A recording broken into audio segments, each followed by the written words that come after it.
Kennedy family is one of the most famous and influential in modern history. Along with its highs, some would argue that they've had more than their fair share of misfortune. Today, we'll look at one member of the Kennedy family whose story may be less known, but which is no less tragic. In today's episode of Well I Never, the story of Rosemary, a bright and vibrant young woman who was hidden away after an operation went tragically wrong.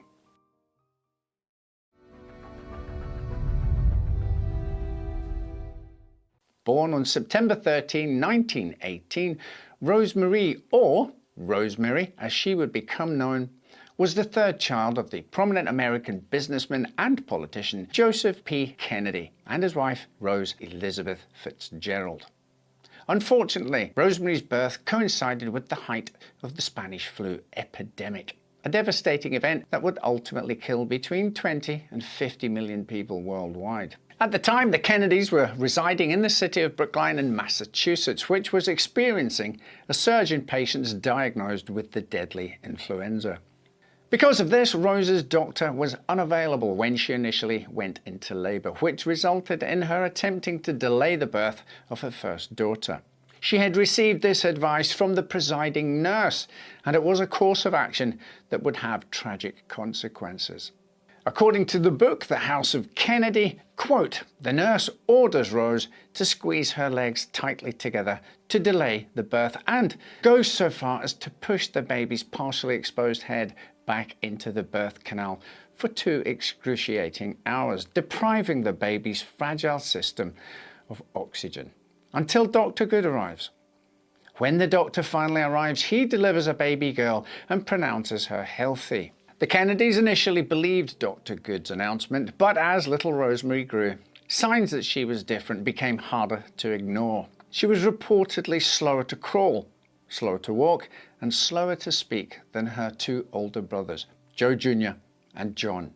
Her younger siblings continued to develop at a much faster rate compared to Rosemary, which further cemented her family's belief that there was something wrong with the eldest Kennedy girl. To understand what their daughter was going through, her parents approached several specialists who informed them that Rosemary's condition was a result of the oxygen deprivation she suffered at birth. This diagnosis spurred the Kennedys to hide all signs of Rosemary's disability. The eugenics movement was popular amongst the elites of the time, wherein they believed certain peoples and social groups they deemed undesirable were born with a bad gene and should not be allowed to reproduce. The Catholic Church was also a big part of their life, and at the time they denied disabled people communion and confirmation. A hangover from bygone times where they believed those with mental disabilities or learning difficulties were actually possessed by demons. Fearing rejection from their social circle, Rosemary was packed off to various boarding schools, making it easier to keep her condition secret. Despite these actions, the Kennedys would also often dote on Rosemary, going out of their way to involve her in their activities. A teenage Rosemary would fill her diary with vivid descriptions of the people and dignitaries whom she met, as well as the many dances and concerts that she went to. However, it wasn't easy for Rosemary to participate in family activities. To quote the John F. Kennedy National Historic Site, the Kennedy siblings were competitive and their parents demanded much of them.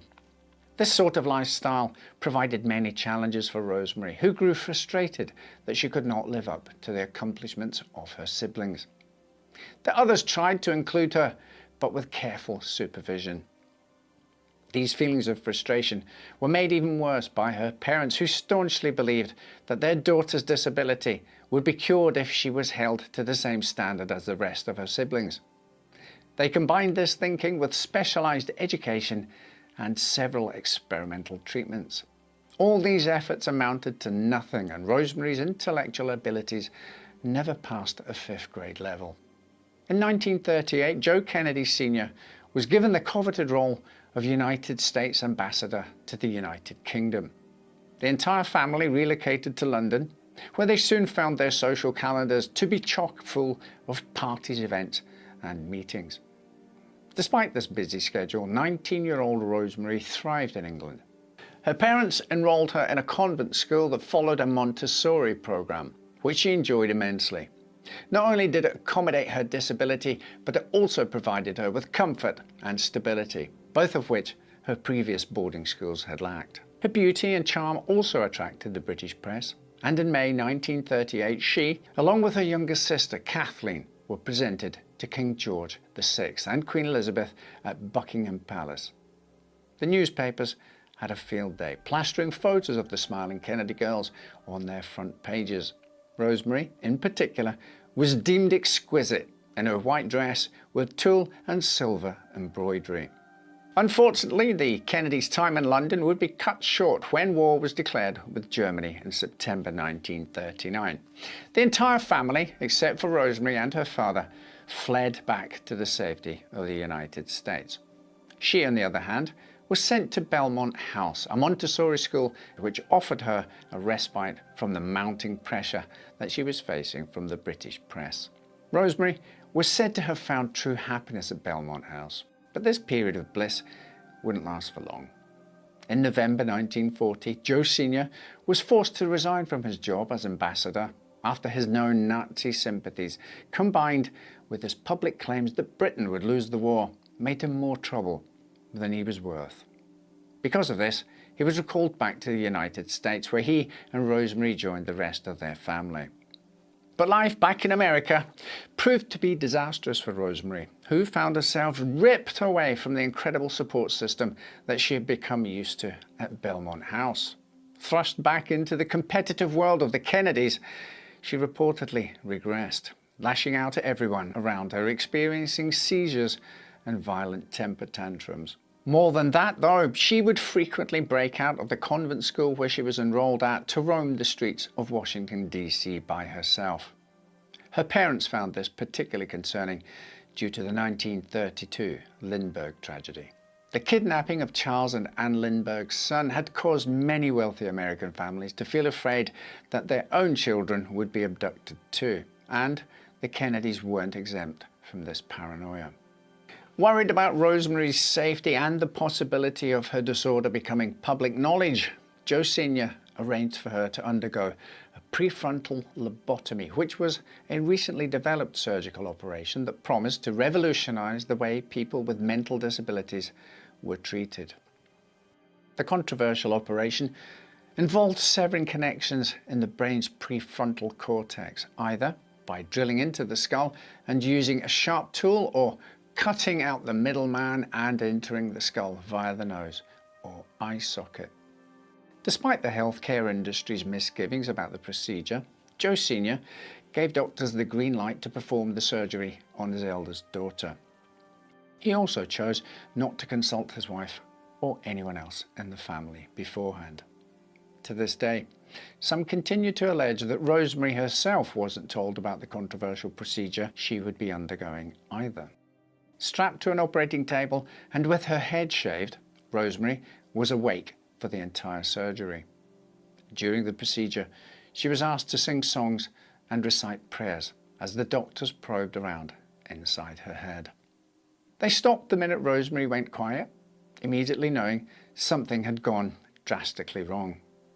Later, it was said the procedure had been so traumatizing for all those involved that the attending nurse quit her job and left the medical profession.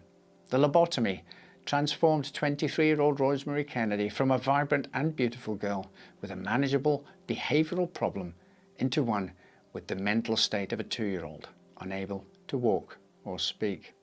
Her horrified father sent her to a psychiatric hospital located in upstate New York, which confused the rest of her siblings, who were still unaware of the operation. After managing Rosemary's condition for so long, why was she being institutionalized now? Eunice Kennedy, the sibling whom Rosemary was closest to, would later claim that she had no idea where her older sister was for over a decade. To keep up appearances, their parents publicly stated that their eldest daughter was away studying to become either a teacher or a social worker. Joe Sr. initially maintained the facade that Rosemary was doing well, but never once mentioned the lobotomy that he had forced her to take. After 1944, the family's personal correspondence no longer made reference to the eldest Kennedy girl. In 1946, John Kennedy was elected into the House of Representatives, and it didn't take long for him to set his sights on the Oval Office. With his son starting out on his road to the White House, Joe Sr. began to worry that the truth of Rosemary's situation may get out and derail his son's ambitions. So he had her moved to another institution in Wisconsin, far from her friends and family. Joe Sr. would continue to feed his family excuses to discourage them from visiting their sister, and he was also content never to see his daughter again. It would take at least 2 decades before Rosemary Kennedy saw the rest of her family again. Her father died, never having visited her once, and while there are rumors that John stopped by during his campaign trail, this has never been proven. Once they learned about the horrifying lobotomy that derailed their sister's life, the Kennedy siblings did all they could to fight for her. While President of the United States, John enacted several legislations that aimed to fund research, studies and programs for the disabled. Younger sister Eunice earmarked a portion of funds from the Kennedy Foundation to fund research into mental and physical disabilities. She also went on to create Camp Shriver, a retreat that aims to provide disabled children with a fun and normative experience. The camp gave those with a range of mental and physical disabilities the chance to take part in physical events, and this would eventually spawn the Special Olympics. As for Rosemary, she was gradually brought back into the fold after her father's death in 1969 and would visit relatives and join her siblings on holiday. She's said to have found being around her mother difficult, but enjoyed spending time with her many nieces and nephews. By this time, she had also learned to walk again, but would never fully regain her ability to talk clearly. She died of natural causes in 2005 at the age of 86 with her siblings by her side. Despite the tragic things that Rosemary had to go through, her life had a massive impact on her family and in turn on America and the world. She helped them see that no person is insignificant, and through their influence, they have helped others to see that too. In Ted Kennedy's words, Rosemary taught us the worth of every human being. Thank you for watching, and thank you to viewer Manley who recommended us to cover Rosemary's story. If you have a topic or person from history you think we should do an episode about, let us know in the comments below, or head over to our Patreon page to catch our ear there. Right then, until next time, take care.